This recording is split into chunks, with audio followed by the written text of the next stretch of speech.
ఏదేమైనా సఖ విడువను నిన్నే, ఒట్టుగా ఒట్టుగా చెబుతున్నాలే. తల్లి తండ్రులు నేర్పిన పద్ధతి మీద ఒట్టుగా ఒట్టుగా చెబుతున్నాలే.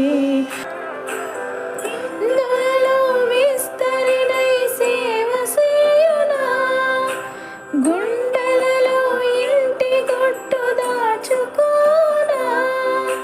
నిన్ను మించి పతి ఎవ్వరు లేరను మాట, చాటి కొంత నీరు